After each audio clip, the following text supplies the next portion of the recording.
Hello, I'm Kathy McCaskins, and this is New 6.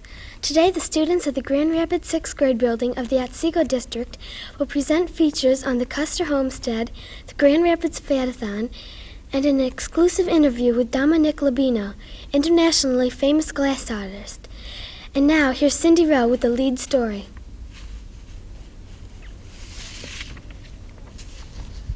Recently, Dominic Labino and his wife, Libby, graciously invited Grand Rapids 6th grade student Joel Huffman to the Labino studio.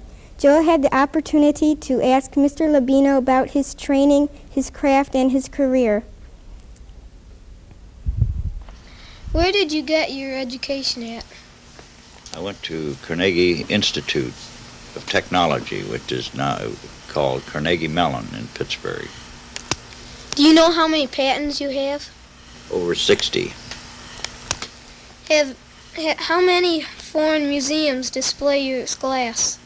Well, Mrs. Labino could answer that better than I could. In order to get an idea about foreign museums, I think it would be a good idea to mention some of them rather than just to give a cold number. He has glass in the Victoria and Albert in England and in the Pilkington Glass Museum, and in Holland. In Germany, he has pieces in the Frankfurt Museum, the Berlin Museum, Hamburg, and Dusseldorf. He has glass in the National Museum in the Philippines, and a piece in Sydney, Australia, in the museum there, and, several other countries, but that gives you an idea. How many museums in this country have your glass? Again, Mrs. Labino could do a better job. Well, his glass is in the permanent collection of over 100 museums, and also in some of the colleges and universities where there are permanent collections or where there is an art gallery. I might add that we just recently shipped one to Smithsonian in Washington, a significant piece. They have several pieces of our glass. You ever hear of Smithsonian? Have you ever taught classes? Yes, I taught at Bowling Green for one semester to get them started. What other kinds of art are you interested in? Well, I used to do some painting and enameling and some wood carving. Are your formulas written down or known only to you? They are written down methodically. Each furnaces have their own date and all the chemicals that I use, so I can duplicate them. And that doesn't mean you can always duplicate them. Thank you very much, and I'm Joel Hoffman from Otsego Schools. We want to thank the Labinos for their time and information, and we want to thank Joel for his interview.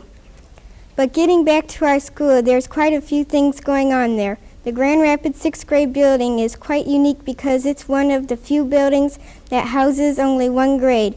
We are also one of the few 6th graders that have a health teacher and a regular health class. On Tuesdays and Thursdays, Mr. Larry Kaufhout talks about disease and microorganisms.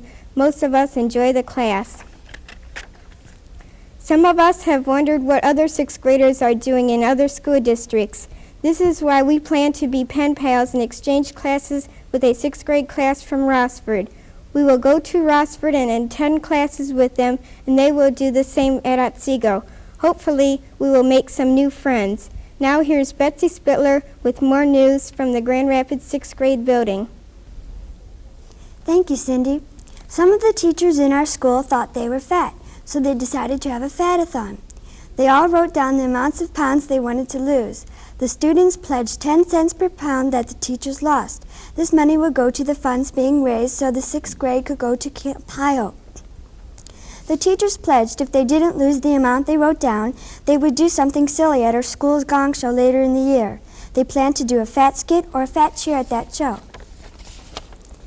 Quite a few students at Grand Rapids have collections, such as beer cans, arrowheads, and stamps. One student, Shad Zolch, has been collecting arrowheads for over 3 years. Some pieces of the collection is over 1,000 years old. But the students in Grand Rapids are not the only people who have collections. Mr. Burns and Mrs. Burns of the town collect such things as old desks, books, and hat pins. They also have a 3-foot dollhouse, plaques, and a full set of dumbbells. And now here's Sad Schultz to tell you more about the Grand Rapids area. Around Grand Rapids, there are several sites that attract tourists, including Haskins School Bell and the Grand Rapids Town Hall, which was used at one time as an opera house. More famous, however, is the Bluebird Special, which is a steam engine which runs between Grand Rapids and Watertown. It runs all year with the exception of the cold winter months. But most tourists come to see the homestead of General George Armstrong Custer. It's located on Tontogany Creek Road between Opperman and Cross Creek Roads. On a more serious note, here's a 6th grade editorial.